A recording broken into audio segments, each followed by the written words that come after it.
C if I start with idea of the brand, organical start करने का जो हमारा आइडिया था, ये बेसिकली हमारे किड्स के बाद स्टार्ट हुआ after our first baby. Like every other parent, हम लोग भी इस रिसर्च में हर टाइम थे कि we give the pure and the best food to our baby, ताकि उसकी ग्रोथ अच्छी हो, डेवलपमेंट अच्छी हो, कुछ मिक्स या कुछ अडल्ट्रेटेड उसको ना मिले।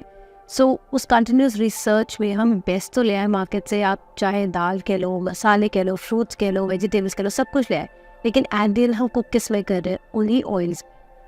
वो प्योर और बेस्ट हमें नहीं मिल रहे थे। With lot of research and findings and talking to lot of people, चाहे वो बड़े हो चाहे अपने आसपास के हो, that is how we got to know कि बहुत साल पहले हमारे ऑयल्स कैसे एक्सट्रैक्ट होते थे, वो एक्चुअली में प्योर होते थे। उनको रिसर्च करते करते कि क्या वो आज भी कहीं अवेलेबल है, then we got to know कि साउथ में आज भी ट्रेडिशन फॉलो किया जाता है, but somewhere towards our side वो अपनी प्रेजेंस लूज कर चुका था। That's how we were like कि नो, अगर वहाँ पर है then why not us. And then we went for, we started traveling, we started visiting different places, कहाँ पे ये होता है, कैसे होता है, इनका क्या बेनिफिट है। फिर हमें था कि buy only for our kids, हम खुद सारे क्यों नहीं खा सकते घर पे, क्योंकि बच्चों को एक लिमिट तक दे दोगे ना, उसके बाद तो then come back to normal खाना, वो at the end वो फिर adulterated है। So why not that we do something जिससे सिर्फ हमें नहीं but to everybody around us is benefited with it. That's how the idea of Organicum started. And that's what we say, that Organicum is basically bringing back old traditions with new innovations and technology. So पहले आपके यही तेल, जिनको कच्ची घानी या पोलो के तेल कहते थे, उसको बैल घुमा के वो तेल बनाती थी, लकड़ी की घानी होती थी, स्लो प्रोसेस होता था। अब सिर्फ फ़र्क ये है कि न्यू इनोवेशन टेक्नोलॉजी का मतलब है कि अब मोटर्स आ गई है, बट आज भी उतना ही स्लो प्रोसेस है, और वही नेचुरल मटेरियल, चाहे आप नेचुरल और मेडिसिनल वुड कह लो या आप स्टोन कह लो, उसमें ये बनाई जाती है। So this is the idea behind organical, and this is the motive that we want कि ट्रेडिशनल वेज ऑफ ईटिंग हमारी किचन में वापस आ जाए, जो हमें ही नहीं या हमारे न्यूबॉर्न बेबीज़ को ही नहीं, बट पूरी एंटायर फैमिली के लिए बेनिफिट हो उससे। बेसिकली दो ही ट्रेडिशन थे ऑयल बनाने के, एक कोल्ड है और एक हॉट है। हॉट हम जब बात करते हैं तो हम बात करते हैं रिफाइंड ऑयल्स की। जब रिफाइंड ऑयल्स की मेकिंग के बारे में आप ब्रीफ में पढ़ेंगे या उसको केस स्टडी करेंगे तो आपको पता चलेगा कि जब वो ऑयल्स बनाए जाते हैं उनमें कई केमिकल्स का प्रयोग किया जाता है। आपको एक शब्द सुनने में बहुत अच्छा लगता है, डबल रिफाइंड, ट्रिपल रिफाइंड, तो आपको बहुत अच्छा लगता है वो वर्ड सुनने में, इसलिए आप वो बोतल उठाते हैं जो डबल या ट्रिपल रिफाइंड हो। इसका बेसिक मतलब ये होता है कि उन ऑयल्स को 2 बार या 3 बार या 4 बार उनको हाई हीट पे ले जाके ट्रीट किया गया ताकि वो आपकी किचन का हिस्सा बन पाए। एक रिफाइंड ऑयल को बनाने के लिए उसमें कई तरह के केमिकल्स डाले जाते हैं, कई प्लांट एक्सट्रैक्ट डाला जाता है, उसमें डी गमिंग की जाती है, डी ऑर्डरिंग की जाती है, तो कई केमिकल की कंपोजिशन के बाद फिर उसको क्लियर करने के लिए बैच को उसको बार बार हीट किया जाता है। पहली बार अगर वो चीज़ रिटेन नहीं हो पाती फिर वो दूसरी बार किया जाता है, दूसरी बार से ज़्यादा तीसरी बार किया जाता है। That is called refined oils.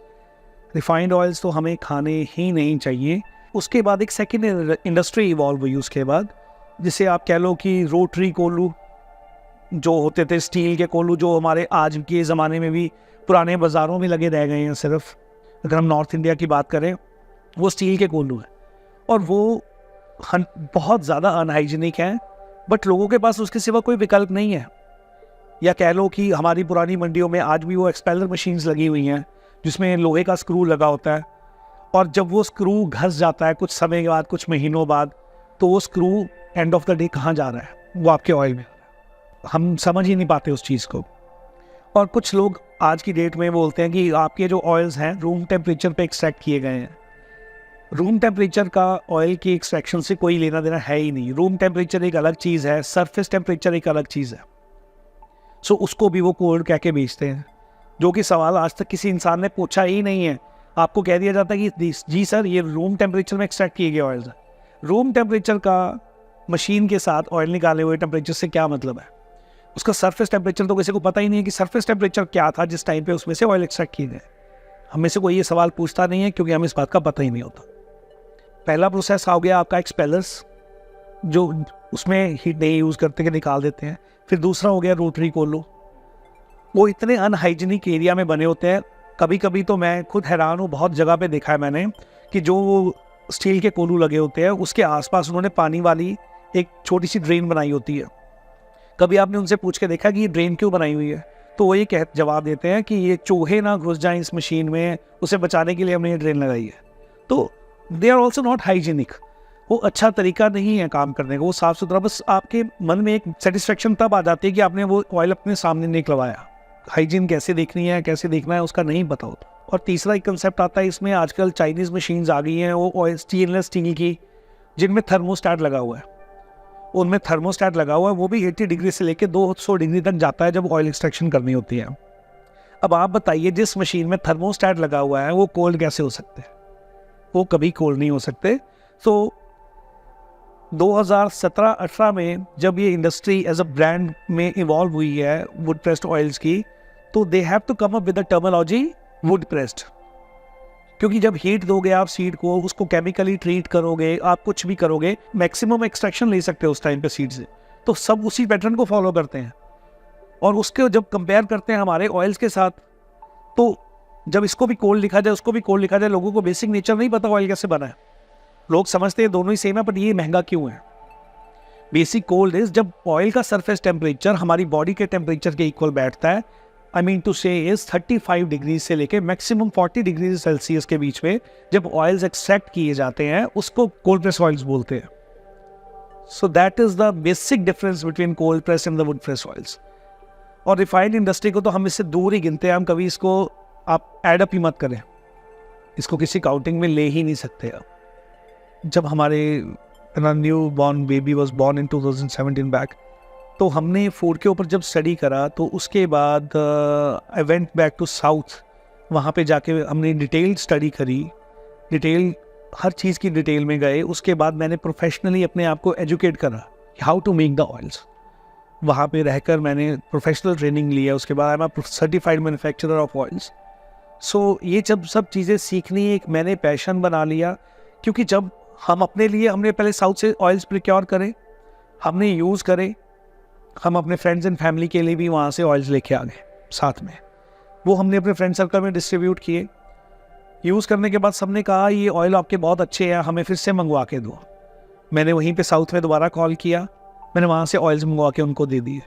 जब दूसरी बार ऑयल्स ख़त्म होने के बाद तीसरी बार मेरे को कॉल आया, तो दैट थिंग स्ट्राइक्ड माई माइंड कि ये तो बहुत बड़ी समस्या है हमारे यहाँ पे लोगों के पास।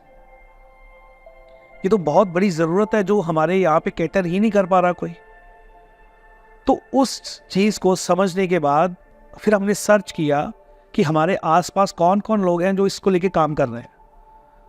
तो अनलकीली वी फाउंड नन। कोई भी नहीं था जिससे हम जाके एजुकेशन ले पाते। तो साउथ जाना हमारा बेसिक पर्पस इसलिए था कि हमें जाके वहाँ सीखना है। अब आने के बाद यहाँ पे हमें 3.5 साल हो गए हैं ऑलमोस्ट टू स्टार्ट। जब हमने स्टार्ट किया था business, we started with a small concept.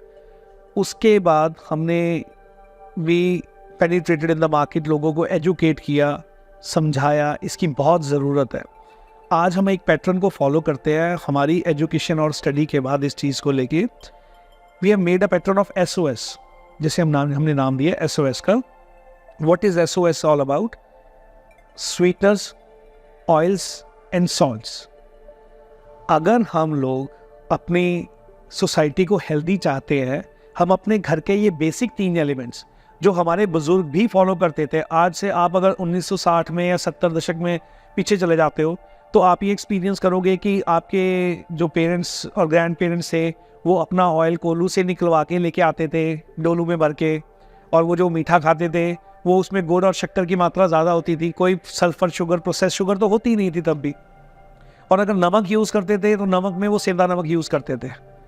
तो ये सब नेचुरल रिसोर्सेज थे यूज़ करने के लिए। नेचुरल रिसोर्सेज जब ये यूज़ करते थे तो लोगों में कोई इतनी ज़्यादा खास बीमारियां नहीं इवॉल्व हुई थी। आज आप अगर इस चीज़ को देखें तो हम पहली चीज़ की बात करें शुगर्स, तो आज की डेट में मार्केट में क्या है? प्रोसेस शुगर है, जो सबसे पहले आप डॉक्टर के पास जाओ, सबसे पहले आपकी चीनी बंद करवा दें। तो in spite of that you should start having this गुड़ और शक्कर। कुछ लोग तो इसको भी मना करते हैं कि ये नहीं खाना चाहिए, बस इसमें आपको ग्लूकोज मना करते हैं, इसमें सुक्रोज होता है। हाई लेवल पे, which is good to have. और फ्रूट्स में फ्रुक्टोज होता है which is again needed for our body. तो ये चीज़ों का लोगों को थोड़ी सी एजुकेशन होनी चाहिए। एस ख़त्म हो गया आपका, शुगर्स पे ख़त्म हुआ है। वो ऑयल्स की बात करें, जो हमारी रिफाइंड इंडस्ट्री के ऑयल्स हैं उसके बारे में तो मैं ना ही बताऊँ तो अच्छा है। आप लोग अच्छी तरह से जानते हो कि उनमें क्या अच्छा और क्या बुरा है। तो वुड प्रेस्ड ऑयल एक टेक्निकल, एक ट्रेडिशनल मैनर है, एक हमारी विरासत पे मिली हुई हमें ये फैसिलिटी है। हमें कुदरत ने, हमें हमारे पूर्वजों ने बताया था कैसे ये ऑयल्स खाने चाहिए, कैसे यूज़ करने चाहिए, हमारे लिए कैसे अच्छे हैं। तो हम वही प्रोसेस को फॉलो करते हैं, पर थोड़े मॉडर्न तरीके से। आज बैल नहीं घुमा सकते, आज हमारे पास मोटर्स हैं, गियर्स हैं जो स्पीड कंट्रोल करते हैं। और we have one of the best facility in the country जहाँ पे हम ये ऑयल्स बनाते हैं और उसी तरीके से लोगों के पास पहुँचाते हैं। So we have opted it as a business, ताकि हम अपनी सोसाइटी, अपने लोगों को एजुकेट कर पाएँ, समझा पाएँ कि क्या चीज़ है और हमारे लिए क्यों ज़रूरी है। ये आज का युग ना बहुत फास्ट युग है। पहले टेस्ट मैच चलते थे, उसके बाद वनडे आए, उसके बाद T20 आ गए। आज लोगों में इंटरेस्ट होता है कि 90 सेकंड रील में मैं पूरा मैच देख लूँ। आप इस चीज़ को समझिए कि कोई भी बीमारी अगर आपके अंदर, इंसान के अंदर डेवलप हुई है तो वो 90 सेकंड्स में नहीं हुई है जो आपको 90 सेकंड्स में सॉल्यूशन मिल जाएगा। हर चीज़ का रिवर्सल, हर चीज़ का इलाज है, but you have to give time. आज की जनरेशन में लोगों में बहुत जल्दी मची हुई है किसी न किसी चीज़ की। अगर आप उस चीज़ को समय देते हैं, एक प्रॉपर समय देंगे कि डेफिनेटली अगर बीमारी 15 साल में आई है तो 15 महीने या 15 हफ्ते का समय तो देंगे आप उसे। मेरी गारंटी और कमिटमेंट ये है कि what I am sourcing is the best, how I am making is the best, how I am packing that is the best. Best means number 1, nothing better than that. अब लोगों के ऊपर, usage के ऊपर है, उनकी समझ के ऊपर है, वो कैसे यूज़ करते हैं, उसको कैसे टाइम देते हैं, वो चीज़ों को कैसे समझा पाती है। अब फॉर एग्जांपल, आपने आजकल ये चीज़ सुनी होगी कि जानवरों को, गाय को, भैंस को भी हार्ट अटैक होता है। कभी ये पुराने ज़माने में सुनी थी ये बात है? कभी नहीं होता। So what the food we are giving to our animal, what the injections we are giving to getting the maximum food out of them, ये हम सच हर चीज़ को प्रैक्टिस कर रहे हैं। और आज अगर मैं बात करूं कि क्या मेरी प्योर खल वो गाय खा लेगी, वो खा ही नहीं पाएगी। That animal is not habitual of having a healthy food. Let's talk कि हम आज राजस्थान में लोग आज भी बाजरे की रोटी खाते हैं, साउथ में आज भी लोग बाजरे की रोटी खाते हैं। क्या आप एक रोटी पूरी बाजरे की खा पाओगे? हमारी इम्यूनिटी, हमारे बॉडी सिस्टम्स, हमारे ईटिंग पैटर्न्स को इतना चेंज कर दिया गया है विद ड्यू कोर्स। हमारे घर में जब तक कि कोई बड़ी बीमारी नहीं आ जाती, हम फूड के ऊपर कभी स्टडी ही नहीं करते। जब तक हमारे घर में कोई सीरियस इलमेंट, हमारे बुजुर्गों को, हमारे बच्चों को, हमें खुद को, जब तक कि कोई सीरियस बीमारी ना आ जाए, हम खाने के ऊपर कभी स्टडी नहीं करते हमें क्या खाना चाहिए, क्या नहीं खाना चाहिए। I am very sorry to say, हम लोग नॉर्थ इंडियन स्पेशली अपनी पार्टी के लिए, whichever kind of party it is, restaurant में बाहर खाना खाने के लिए 1000, 1500, 2000, 2500, 3000 रुपये खर्चा कर देंगे। 500 से 1000 रुपया ऐड करके पूरे महीने के राशन में हेल्दी फूड नहीं ढूंढेंगे। हम क्या ढूंढते हैं मैडम? बाजार में सबसे सस्ती राशन की दुकान कहाँ पे है? हमने कभी ये ढूंढा है कि बाजार में सबसे सेहतमंद खाने वाली दुकान कहाँ पे है? कभी नहीं ढूंढते। और फिर हम क्या करते हैं, आप हमें शहर में सबसे अच्छा डॉक्टर कौन सा है वो ढूंढने आप चले जाते हैं। आप किसी भी दुकान में घुस जाते हैं, डॉक्टर की कोई दुकान बनी हो, कोई भी क्लिनिक या कहीं पे भी घुस जाते हैं, फिर आप ढूंढते हैं कि सबसे बेस्ट डॉक्टर कौन है। आपने कभी नहीं ये सोचा कि भी बेस्ट, अगर मैंने पहले बेस्ट खाया होता तो हमें कोई डॉक्टर की जरूरत ही क्या पड़ती। सो एक ये बहुत बड़ा गैप हमारे नॉर्थ इंडियंस में है जो कि हम अपनी तरफ से भरने की कोशिश कर रहे हैं। ये तो रीज़न नहीं है कि यहाँ पे ऐसे लोग नहीं हैं। There are always a kind of people, जैसे कि आप ढूंढना चाहते हो, जो हेल्थ कॉन्शियस भी होते हैं, जिनको समझ है इन चीज़ों की, तो वही हमारा टारगेट है। और मोर ओवर जो लोगों को नहीं पता, या मेरी आज की बातें जो आपसे की गई हैं, इसके बाद अगर कोई समझ पाए इस चीज़ को, तो उसके लिए हेल्थ कितनी इंपॉर्टेंट है हर इंसान को समझना चाहिए। आप एक बात और मेरे एग्जांपल से समझें, हम इस जनरेशन में जी रहे हैं, इस मेंटल ट्रॉमा में जी रहे हैं, इस डिप्रेशन में जी रहे हैं। हम अपने बच्चों के लिए बैंक बैलेंस तो बड़े कर रहे हैं कि मैं अपने बच्चों को विरासत में कुछ लाखों करोड़ों रुपया देके जाना चाहता हूँ, कुछ मरले कुछ एकड़ बना के देके जाना चाहता हूँ। But and of the day क्या हो रहा है, हम अपनी खुद किसी बीमारी की वजह से, अपने डिप्रेशन, अपनी इलनेस की वजह से हम उनकी ज़िंदगी से 10-15 साल पहले ही चले जा रहे हैं। उनके साथ रह के अपनी ज़िंदगी जी के वो समय बिताना ज़्यादा वैल्यूएबल है कि कुछ करोड़ों रुपए और कुछ ज़मीन जायदाद उनको बढ़ा के देके जाना ज़्यादा बेटर है। सो ये डिसीजन हमेशा हमारा अपना ही है, हमारी अपनी समझदारी क्या बोलती है। देखने में आज आपको लगता है कि ये बहुत महंगा है, अब किस महंगे की बात कर रहे हो? क्या आप दवाइयों से कंपेयर कर रहे हो इसको? क्या आप अपनी हेल्थ से कंपेयर कर रहे हो इसको? क्या आप अपनी लंबी जिंदगी से कंपेयर कर रहे हो इसको? क्या महंगा है, कहाँ से महंगा है? आप जिस चीज से कंपेयर कर रहे हो उसका तो कोई वजूद ही नहीं है। Let's give you one more example of one thing, फिर मैं रिवर्स कैलकुलेशन पे भी साथ में आऊंगा।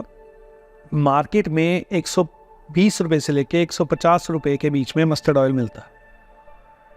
You getting the point? अब हम उसके साथ अपने ऑयल को कंपेयर करते हैं कि आपके ऑयल तो मैम 400 रुपये लीटर है, 450 रुपये लीटर है, ये कैसे है, ये क्यों है, ये कैसे है? कुदरत ने मस्टर्ड के अंदर 35 से 40% के आसपास ऑयल डाला है सीड में, कुदरत की देन है ये। और इंसान 35% से ऊपर उसमें से ऑयल एक्सट्रैक्शन नहीं कर सकता, कुछ भी कर ले। अगर मान के चलिए कि आज सीड की वैल्यू 60-65 रुपये है, जब ऑफ सीजन रहता है तो 80-85 रुपये तक चली जाती है। हम एक मिडिल कॉस्ट ले लेते हैं, 75 रुपीज़ एक एवरेज कॉस्ट ले लेते हैं जो पूरा साल रहती है।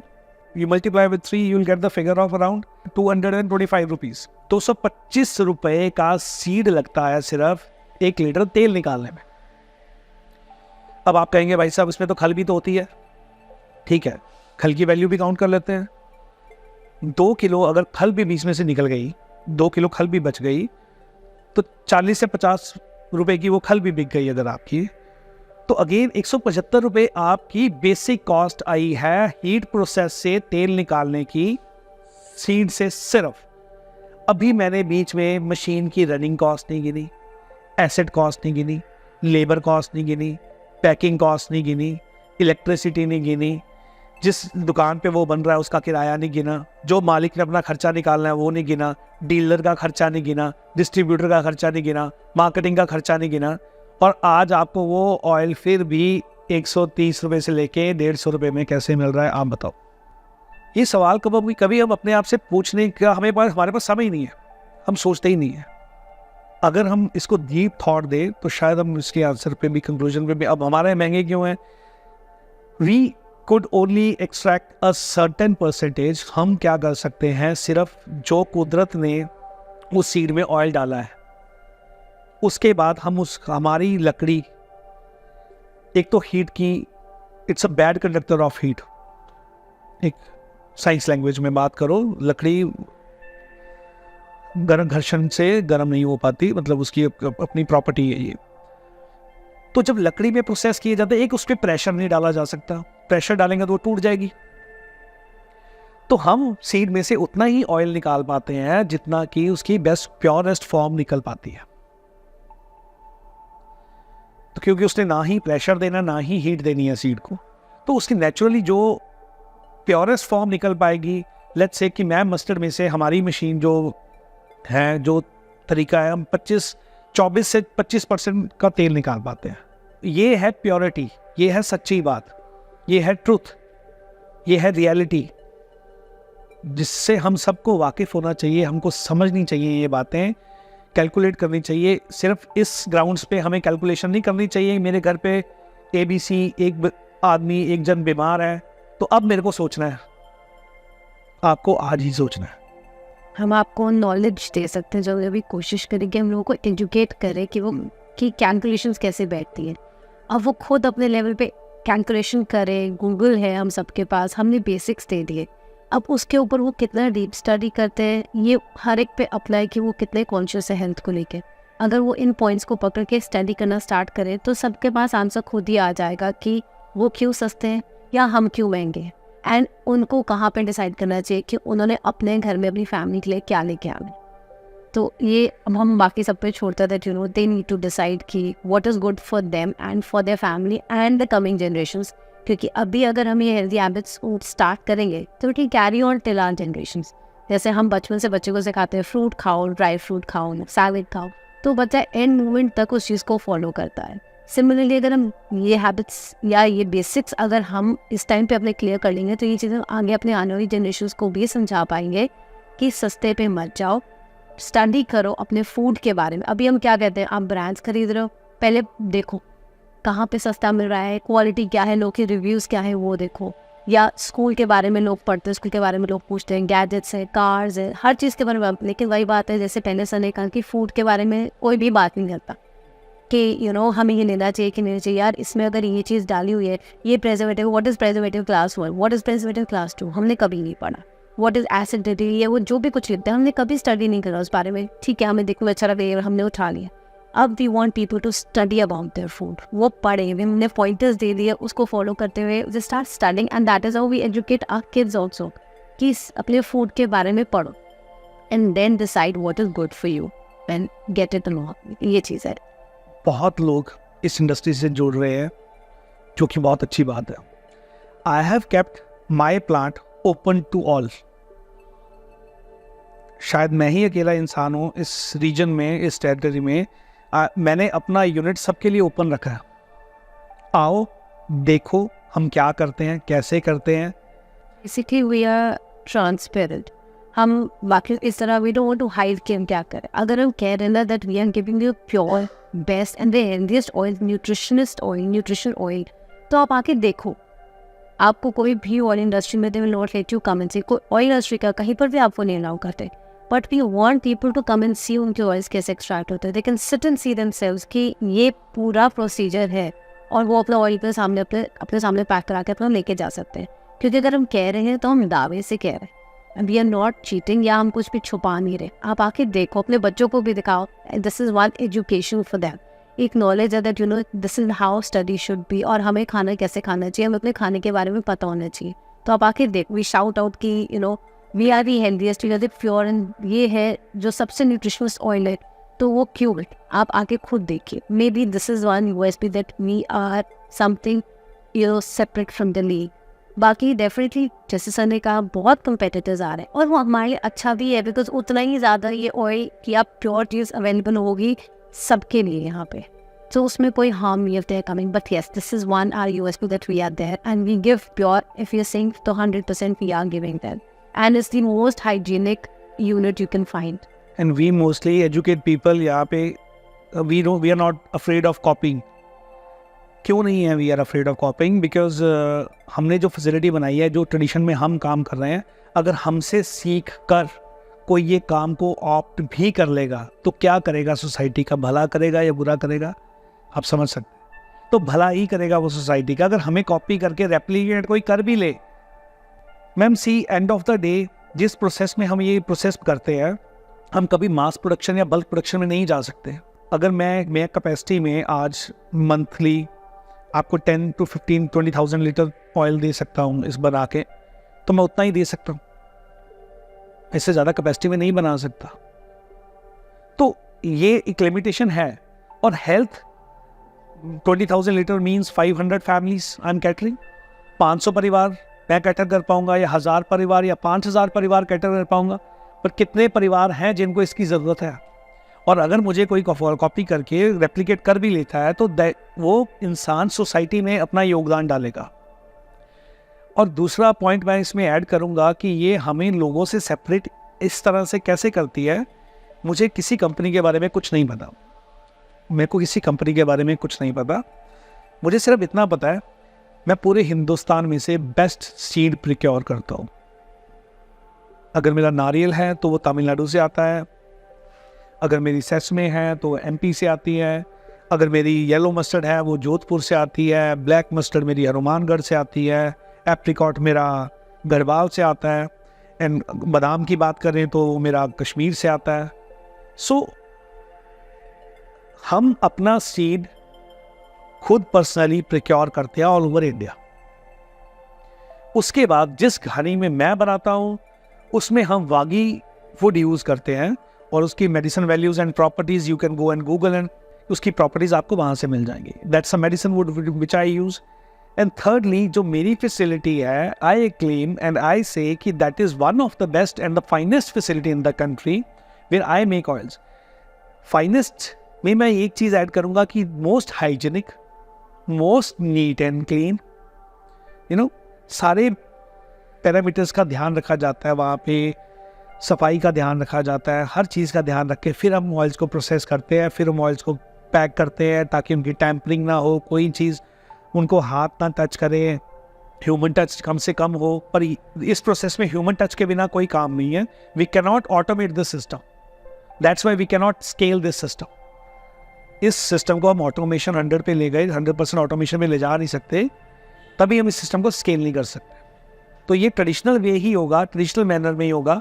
If I can get the 500 to 1000 family till date, and the maximum stretch I can get 5000 family if some day I achieve that dream. And मैं सबको इन्वाइट करता हूँ, आओ देखो कैसे ऑयल बनता है। If anybody wants to do this business, we will 100% help them without any financial interest. किसी भी फाइनेंशियल इंटरेस्ट के बिना उसे एजुकेट करेंगे। They want to set up this, let's set up this business, वो सेटअप कर सकते हैं। सो ये ओपननेस, ये चीज़ ट्रेडिशन मैंने अपनी इंडस्ट्री में देखा है, अपनी ऑर्गेनिकम में देखा है, जो मैंने रेगुलर प्रैक्टिस नहीं करता। So this makes us different. See, if I talk about deep frying के लिए हम सबको यही suggest करते हैं that we use groundnut oil because it has the highest smoking point which is somewhere around 240 to 48. तो इसमें आप बहुत comfortably you can deep fry things for your kids, या आप कभी पकौड़े फ्रेंच फ्राइज कुछ खाने का दिल करता है, पूरी से आप गिल्ट फ्री आप उसको खा सकते हो। बिकॉज जब हम उसको इतना हीट करते हैं, उसका इतना हाई स्मोकिंग पॉइंट है कि जो ऑयल का एक बॉन्ड होता है वो बॉन्ड ब्रेक नहीं होता। लेकिन जब हम उसको इसके स्मोकिंग पॉइंट के बियॉन्ड लेके जाते हैं, ये ऑयल के बॉन्ड्स ब्रेक हो जाते हैं, जिससे कि वो बेसिकली रैंसिड होने शुरू हो जाते हैं, जो आपके हेल्थ के लिए हार्मफुल है। तो for deep frying we suggest groundnut oil to everybody. But ये सिर्फ डीप फ्राइंग तक नहीं रह जाता, आप इसको नॉर्मली अपनी करीज एंड वेजीज की कुकिंग के लिए भी यूज़ कर सकते हो। बट मैंने डीप फ्राई पे क्यों फोकस किया? बिकॉज आज के टाइम हर पता नहीं हमने पकौड़े नहीं खाने, नहीं हमने पूरी नहीं खानी, नहीं हमने फ्रेंच फ्राइज नहीं खानी है, बच्चों को भी हमने कम फ्राई देना है बिकॉज उनको यही डर होता है because of the oil thing. But यहाँ पे you don't have to be scared. आप बहुत कंफर्टेबली घर के बड़ों को, बच्चों को, खुद भी you can enjoy your deep frying things regularly without this thing बहुत ऑयल नहीं खा रहे, हमारे हेल्थ के लिए अच्छा नहीं। So this is one oil which you can use for deep frying and definitely regular curries and veggies के लिए। इसके अलावा if I talk about we have other oil जिस cooking segment में जिसको हम कहते हैं which is yellow mustard and black mustard। Black mustard हमारे यहाँ the most commonly used oil है, जिसको हम यूज़ करते हैं अपनी सब्जियाँ बनाने के लिए, अचार के लिए and काफ़ी चीज़ों के लिए और भी। तो ये तो है ही है।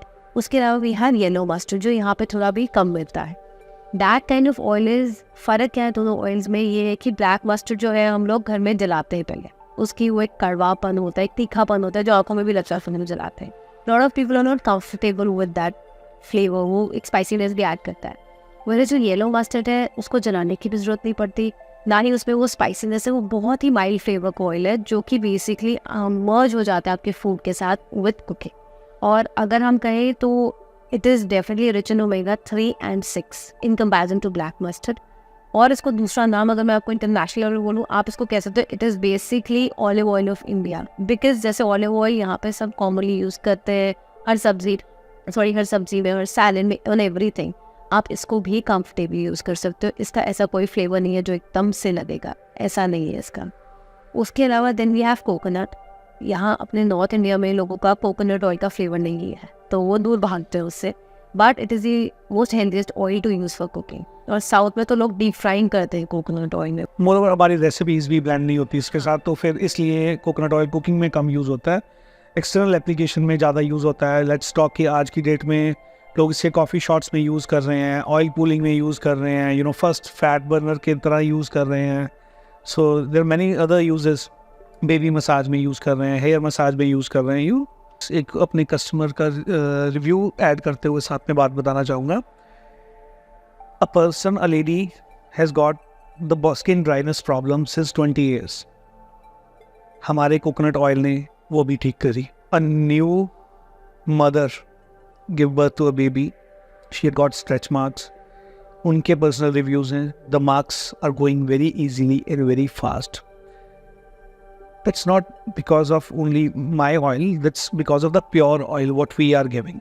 So इसमें मैं ये बात ऐड करूँगा कि जो प्योर ऑयल्स हम दे रहे हैं वो आपकी बॉडी में जल्दी एब्जॉर्ब हो जाते हैं। When you add anything artificial into it, that stops the original, the pure product to enter, वो ब्लॉक करता है। Like आपने अगर बहुत बार सुना होगा कि oils are with vitamin A B C D, कुछ 100 चीज़ें ऐड करके बना दी जाते हैं। Artificial vitamins and minerals they never get absorbed into your body. Body उसको एक्सेप्ट ही नहीं करती। They goes into your body, they come out of your body. So artificial ये चीज़ें बॉडी में एब्जॉर्ब ही नहीं होती हैं। आज की डेट में एक मार्केट में एक और प्रोपेगेंडा चलता है, low cholesterol oils, low cholesterol oils, zero cholesterol oils. अरे भाई, ऑयल्स में कोलेस्ट्रॉल होता ही नहीं है। कोलेस्ट्रॉल लोगों को समझ भी नहीं है, लोग जानना भी नहीं चाहते कि क्या कोलेस्ट्रॉल, क्या, क्यों, कैसे। और कोलेस्ट्रॉल होता है सिर्फ एनिमल फैट में। आपके देसी घी में होगा, आपके मक्खन में होगा। कोई भी प्रोडक्ट जो एनिमल से रिलेटेड है, कोलेस्ट्रॉल तो उनमें होता है। आपके ऑयल्स में कोलेस्ट्रॉल कहाँ से आ गया? So zero cholesterol means what? It was already zero cholesterol. So why are you know, आप बेसिकली मार्केट गिमिक की एक प्रॉब्लम मार्केट में आई है, and to make it more कि आप समझ लो सेल्स बढ़ाने के लिए, to make it more popular, आप उसमें वो चीज़ ऐड कर दो। एंड पीपल, आजकल हर बंदा डरता है, वो डर बिठा दिया, उसका सोल्यूशन आपने दे दिया, so it's gone. But then वही बात है, हम लोग पढ़ते ही नहीं है। अब मैं अपने प्रोडक्ट के लेवल में लिखूँ zero cholesterol, what does that mean? मतलब वो तो पहले ज़ीरो कोलेस्ट्रॉल है, तो उसमें वो मेंशन क्यों करो? कभी ऑयल में कोलेस्ट्रॉल तो होता ही नहीं है, एनिमल फैट में होता है, जो ये लोग कई ब्रांड्स अपने रिफाइंड ऑयल के प्रोसेस में ऐड करती होंगी शायद, तभी वो कह रही है, मेंशन कर रहे हैं 0% कोलेस्ट्रॉल। तो ये सब चीज़ें हैं। मतलब मैं हमेशा लोगों को इस चीज़ की रिक्वेस्ट करता हूँ कि जब भी कुछ लें, जब भी कुछ खाएं, जब भी कुछ नया ट्राई करें, उसके बारे में थोड़ा सा ज़रूर स्टडी करें। आफ्टर ऑल वो चीज़ आपने अपने परिवार को, अपने प्यार करने वालों को, अपने सबसे नियर एंड डियर्स को देनी है खाने के लिए। You should always know about what you are eating. और आज अगर बच्चे स्वस्थ रहेंगे, हेल्दी रहेंगे, तभी ये ही चीज़ है जो हम अपने आने वाली जनरेशन्स को दे सकते हैं, कुछ लाखों करोड़ों ज़मीनों के साथ साथ, कि उनकी हेल्थ आने वाला समय, आज का समय हमारे पेरेंट्स के अकॉर्डिंग जो हमने सुना है कि उनकी खुराक, उनकी डाइट बहुत बेटर होती थी, जो आज नहीं है। और आज की जो डाइट खाने के बाद जो बच्चों के वे आगे जाके इल इफेक्ट होगा, लेट्स से कि आज के 20 साल के बाद हमारे बच्चे कहाँ पे स्टैंड करेंगे। तो ऐसी विरासत जो हम अपने बच्चों को दे के जाएँ और जिसके ऊपर एक बहुत बड़ा क्वेश्चन मार्क हो, I think that is not what our kids deserve and what we should not do.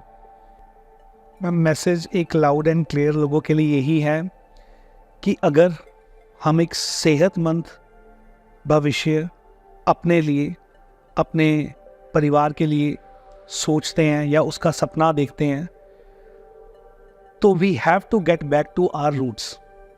हमें ये अपनाना ही पड़ेगा, वापस रूट्स में जाना ही पड़ेगा अगर हम एक हेल्दी समाज को चाहते हैं।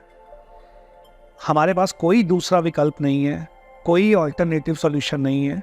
अगर हम ट्रेडिशनल वे को फॉलो करेंगे तो हम हेल्दी रह पाएंगे और अपने परिवार को हेल्दी रख पाएंगे।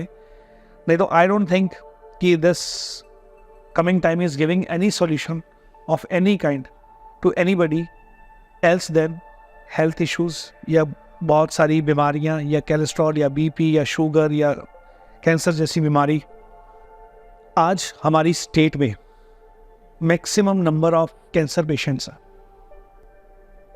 ये खुशी की बात है कि हमारी मेडिकल फैसिलिटीज़ उस चीज़ को डायग्नोस करने में कैपेबल हैं। ये सबसे बड़े दुख की बात है कि क्या हमारा फूड इतना बुरा है। आज मैक्सिमम नंबर ऑफ हॉस्पिटल्स, एक दोआबा रीजन में, जलंधर एक रीजन है, वहाँ पे एक स्ट्रीट है, कहने में वन टाइम पे वहाँ पे एशिया की लॉन्गेस्ट स्ट्रीट थी जिसमें मैक्सिमम नंबर ऑफ हॉस्पिटल्स थे।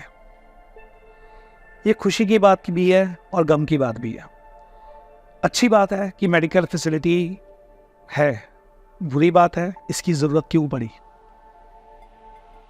हमें इतनी ज़रूरत क्यों महसूस हुई। So I will end up saying, close up this matter saying this कि आपके लिए क्या अच्छा है क्या बुरा है उसका डिसीजन आपको करना है। आपको हेल्थी फूड के ऊपर ज़रूर स्टडी करना चाहिए। अब घर में कोई बीमारी आए उससे पहले खाने को सोच विचार के समझ के खाना पीना चाहिए। वी नेवर से कि लीव, अब बिल्कुल ही बाहर बर्गर नहीं खाओ, बिल्कुल ही पिज़्ज़ा नहीं खाओ, नहीं। आप अपने घर की हैबिट्स को चेंज कर सकते हो ताकि वही जो 50 to 70% आप अपने आप को बचा सकते हो, that is, I think that initiative is more important to be taken. यही समय है, अपने आप को सुधार लें, otherwise there will be no time left.